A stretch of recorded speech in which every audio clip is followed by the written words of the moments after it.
आप गुंबद पे ऊपर थे जी थे, और आप लोग की तैयारी थी कि आप मस्जिद गिराएंगे। बिल्कुल बिल्कुल तोड़ने के लिए गए थे। और यही केस चला कि क्रिमिनल कंस्पिरेंसी थी कि नहीं, यही तो मतलब आप लोगों ने तय किया कि मस्जिद तोड़नी है उस दिन। बिल्कुल हम तोड़ने गए थे भाई, तोड़ने गए थे। अच्छा, मतलब ये उमा भारती और बाकी लोग विश्व हिंदू परिषद के लोग ये क्यों कहते हैं कि कारसेवक उनकी बात नहीं सुन रहे थे?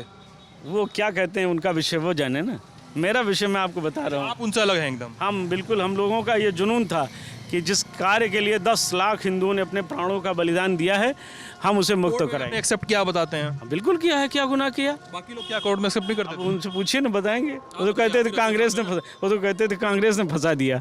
अच्छा, वही कह, सब आदमी सारे के सारे आरोपी उनका कांग्रेस ने फंसा दिया। मैं तो कहता हूँ कांग्रेस ने हमारी मदद की।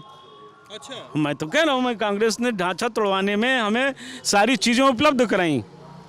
अच्छा, हाँ, कभी पूछिएगा फिर हम आपको इत्मीनान से बता देंगे।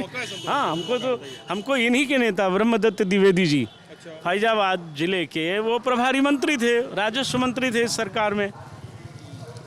वो मेरे घर आए, उन्होंने कहा चलिए आपको ऐसे आदमी से मिला देते हैं, आप मंदिर बनाना चाहते हैं? हमने कहा जी भैया।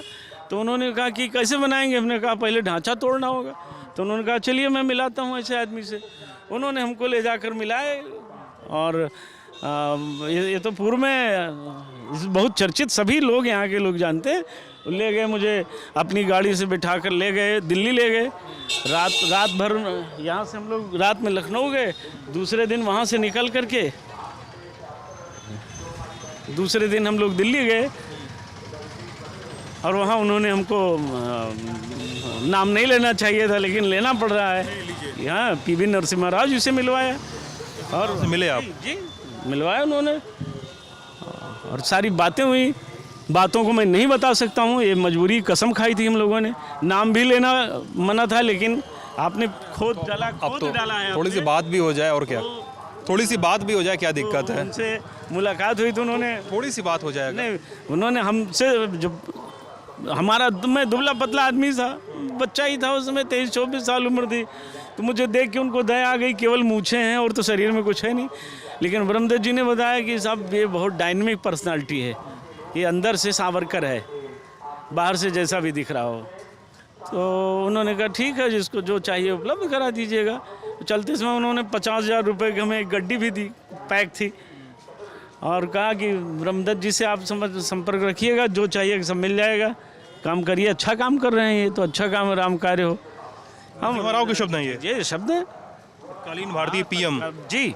मुझे क्या मालूम था कि किससे मिलाने ले चले हैं। मैं वहाँ गया तो मैं अवाक रह गया कि मुझे तो सब दरवाजे जो बैरियर्स लगे रहते, जैसे गाड़ी नंबर देखते सब हट जाते थे। हम अंदर गए, बातचीत हुई, वहाँ चाय पिया, एक गिलास पानी और वो काजू का खा करके चाय पिया गया, और 45 मिनट की मुलाकात थी। वो सारी बातें वहीं हो गई। हम बिल्कुल प्रसन्न, हमारे जीवन का लक्ष्य इतना था, हमें इससे तैयारी शुरू कर दी आपने? तैयारी शुरू कर दी, हमको सब जो हमने मांगा था सब मिल गया।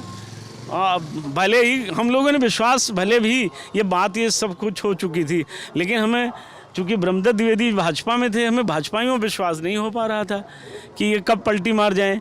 तो उन्होंने कहा था आप 2 बजे के बाद ये कार्यक्रम करिएगा, और हम लोगों ने 17 टीम बनाई, और 17 टीमों सबके मुखिया को समझा दिया गया था कोई जय श्री राम का नारा नहीं लगाएगा, सब हर हर महादेव का नारा जब लगना शुरू होगा तो सारे लोग टूट पड़ेंगे उधर। वही हुआ, सारे लोगों ने, और हम लोगों ने 10:15 बजे काम शुरू किया। शिवसेना अभी महाराष्ट्र में अघाड़ी परिषद में कांग्रेस के साथ है, आप शिवसैनिक रहे हैं? वो उनका विषय। हम राम मंदिर के लिए, हम कोई पॉलिटिशियन अपने, शिवसैनिक तो है ना आप? बिल्कुल हैं, अच्छा है, होना ही चाहिए, भाजपा से तो अच्छे हैं ना।